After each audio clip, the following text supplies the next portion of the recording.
Alrighty, folks, as I shared in the daily financial news this morning, the Treasury, yes, Scott Bessent's organization, believes that we are going to have a 10-year mortgage rate at 3.8% in the next 12 months, which means if we have a normal or historical average spread, if a buyer has good credit with decent down payment and gets the seller to kick in maybe 2 points, we are going to be back to 4.99% mortgage rates. And I want to talk to Matt, the mortgage guy, about what the heck would happen if most people could get, say, 5.5, and some people could get 4.99. What the heck would happen to the housing market? Matt, what say you?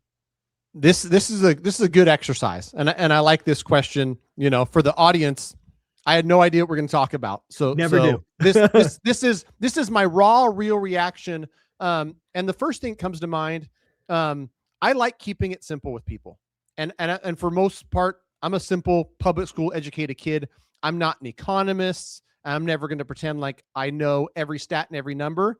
But one thing I do know, because all day, every day, all I do is talk to potential buyers, investors, people looking to get mortgages. So I think I know a little bit about that. I'm qualified to talk about buyer sentiment, how they're feeling, how they react to rate changes, because I've been doing it over a decade, and I've talked to probably 50,000 people to get to the 2,000 plus closed transactions. And the most simple way I'm going to think about it is when I tell somebody, hey, listen, this could be really dangerous because there's a lot of pent-up demand. If we say rough figures, there's 4 million transactions going on per year right now. And some headlines will say that's the lowest we've had in 30 years. And back in 20 and 21, we were doing 7 million transactions a year. Well, the transactions didn't disappear. We didn't get less people in this country. What has happened? Let's use 5 million as a normal market. Sure. Let's not even use the 7 million a year. 2023, 24, 25, because rates were higher, because people felt this affordability crunch, because people sat on the sidelines, we didn't get 5 million transactions. We got 4. Correct. For 3 years straight, Mike. So I can tell you, going to be a fourth year. Yeah. Right. And if we add 2026 into that, what I will tell you is those 4 million buyers, 4 years times 4 million transactions versus 5 million, they didn't disappear. It's not that they don't want to buy. They're just waiting, a lot of them. And we'll get into it, Mike, why it's probably a bad decision to wait. And so you're going to have 4 million. What is 4 million more buyers on the demand side going to do? Even a simple dummy like me understands supply and demand. You shovel in millions of buyers with buyer demand. If you don't think prices will go up, you're an absolute idiot. Yeah. Like, it has to happen. I can promise you, like, I just saw a stat that last month, even new build volume is down. They're not building as many homes. Of course. So we're behind on supply.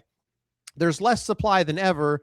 Inject 4 million buyers back into the market because sub 5% feels real warm and fuzzy to them. What do you think happens to prices? That's where I'll leave it. Yeah, well, it's really interesting because, again, I love this exercise. And again, let me be very clear. Mike Zuber, is not forecasting 4.99. I think sometimes you have to be careful what you wish for, right? Like, we could get to 4.99 a couple of different ways. One way, Scott Bessent's right. The Treasury, the note goes to 3.80. The other one is we have a nasty recession, right? Again, be careful what you wish for. This is just a fun mental exercise because I do think we have evidence and proof that people can go back and look at. You and I, because we've been doing this for about 5 years together now, over the last, let's call it 30 months, there has been 3, maybe 4 windows of time where mortgage rates hit 5.99. And every time they hit 5.99, demand surged. Now, in many cases, it was a 7 to 10 day period. They never really stuck there, but it was enough for us to go, oh, rates matter. Now here, folks, we are talking about a full 100 basis points lower at 4.99. Now, again, The average will probably be posted at 5.5. But if you have good credit, big down payment, buy down, you will get 499, and plenty of people will. You're absolutely right. Demand skyrocket, and you're absolutely right about delayed demand. That is so important. This demand wasn't destroyed; it was delayed. And the last published supply was 1.4 million.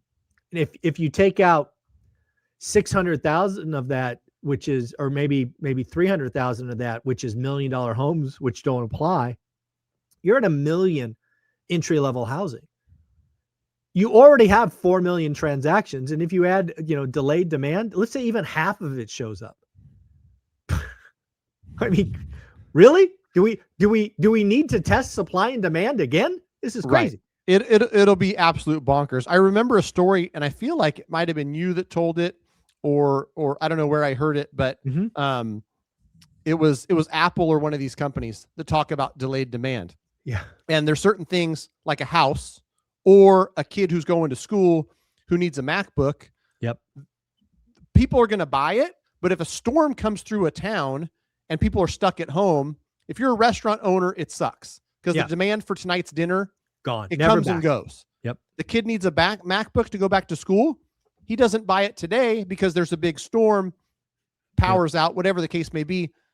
That demand is going to show up the next week or the week after. Correct. When things clear up. The same thing's going to happen in housing. I know it with absolute certainty. I've never, ever been anywhere close to the number of pre-approved buyers, conversations. For one reason or another, they're going to wait. And just to put some numbers behind what the mortgage looks like, because this is what people forget too. I typed in 500,000, 3% down, first-time home buyer at 6.625. And people might look at that and say, well, taxes, insurance, mortgage insurance, I can't afford $3,800 a month. But what will happen, and I say will with a lot of certainty because it will, that $500,000 house with a ton of injected demand and 5 or 6 people competing for it, it's not unreasonable to think it would sell for $600,000. Well, you have your calculator up in front of you. Do I hear that right? Yeah. So you did 3% down, 500 purchase price at 6.6. That's 3,800. Let's just change the interest rate to 4.99. Just nothing else changes. How low is the payment? Like 3,400, or what does it go to? It goes down about $500 because I did that earlier. So it goes from 3,840 to at 4.99. And for anybody listening, property taxes will vary by what state you're in. This is 1.25 for California and whatnot, but rough math, like now we're 33.35, so about $500 a month. All right, so now keep it at 4.99. I want to see how much more house they can get for 3,840. So do 550 grand. That's not going to be enough. I mean, I typed in 575 because that was my guess, and I got pretty close. 38.35. Okay, so what is it again? 575. 575. So here's the deal. This is 15% more house. Yeah. Well, no. It's no more house. The house is the same. It has not increased at all. The house is still 2,000 square feet. But the price is up 15%. Yeah, people forget that too. And if you missed what me and Mike are saying, if you think housing's unaffordable or you have an issue with rate and you're stuck on this rate thing, realize that because of how supply and demand works, your price plus your rate that equals your payment, as rates go down, prices go up. As rates go up, you might get a deal and prices might go down. But one way or another, you're going to land at roughly the same payment. And so that's why. This is what happens. If you are an early mover in this example of this 500K house, you probably will get a deal. But if, just like before, if we keep this 4.99 around for like 6 months, that margin is going to be chewed through, and that house will turn to 575 or thereabouts every time. So let me tell people how to solve this problem. I've got the answer for you. And I'm not a guy who likes to sit on soapbox and say, I've got an answer. But in the current market where you can get a deal and you can negotiate and you can, Dude, you can get it for $450 today. right. But even if you paid 500, Mike, Yeah. you pay 500, you've got a 6.625, you're paying 38.40. Guess what happens when rates go down in 2 years? Guess what happens when that 499 appears and you've owned the house for 2 years? There's a magic thing. Warren Buffett thinks it's the best financial instrument in the world. It's called a 30-year fixed rate mortgage. Yeah. You refinance it. Now you've got the $3,300 payment. Or you get nutty with it and you refinance a 22-year mortgage. You take 7 years out of the term and you keep your payment roughly the same. Or right. you got options. Exactly. So yeah, I mean, it's such a played out term that, it'll probably, give me the EBGBs to say it, but real estate is got the same mantra that anybody who's a financial advisor has, which is time in the market beats timing the market, because, based on this conversation we're having, you can't have your cake and eat it too. You can't have low price and low rate.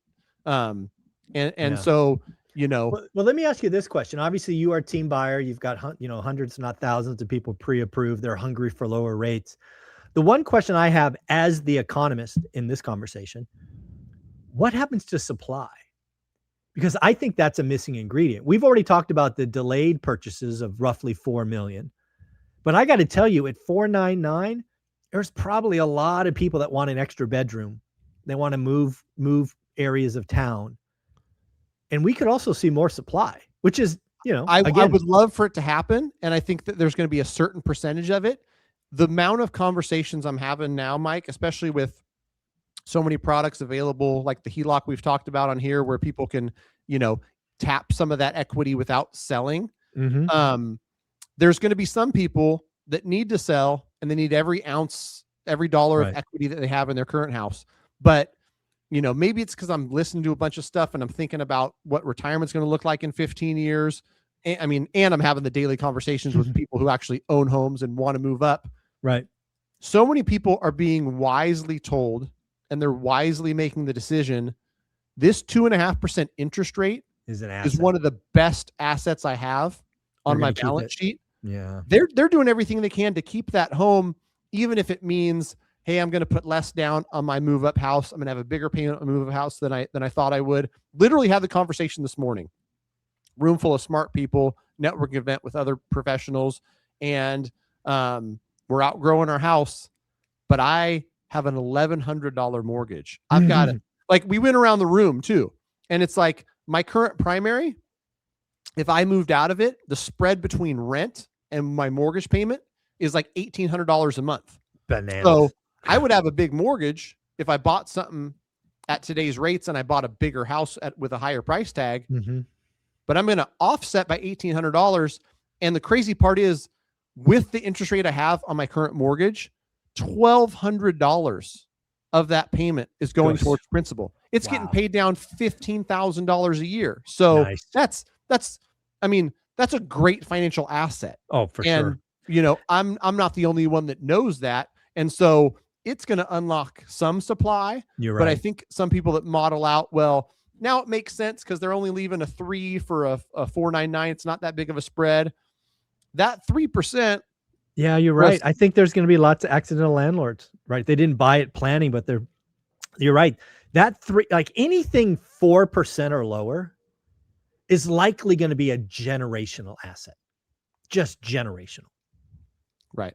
Yeah. So if you're looking to pick up those homes, a guy my age who's 46, you got to hit up my kids in 45 years when I'm in a nursing home, and it'll be available. If they don't want to be landlords, they're not interested in real estate, but for the life of that loan, holding on to that thing.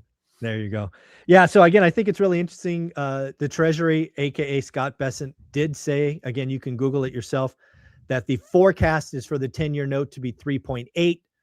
That means mortgage rates, given historical spreads, are sub 6. Again, that means some of you probably can get sub 5, and it's less than 12 months away. It's wild. Again, not my forecast, but it is the Treasury's forecast. Matt, if somebody wanted to reach out to you, look at options, talk about these equity lines and all that, what do they do? Go to mtmg.com, connect with me and my team.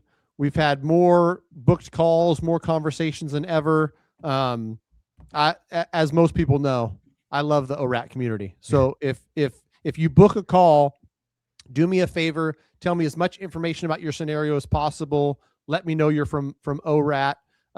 It's really cool hearing all these stories from all across the country. There's people that connect with me that don't necessarily need any of my services, but want 5 or 10 minutes to talk about the scenario. Nice. It's fun for me.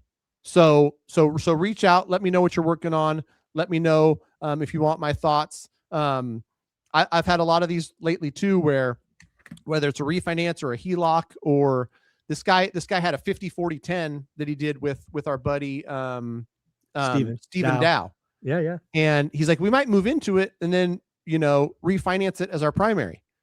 Sure. The owner's carrying the 40% at 2%. Yeah, keep that. I go, don't touch that, dude. Like, what are you doing? Yeah.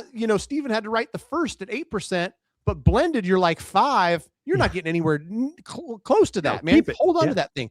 Yeah. And I know that's advice that some people, I'm not sure if this is right. Please help me confirm it. Yeah. We'll tell you that. So go to mtmg.com and connect with me and the team. Awesome. mtmg.com right there on the screen. Take care, folks. Later.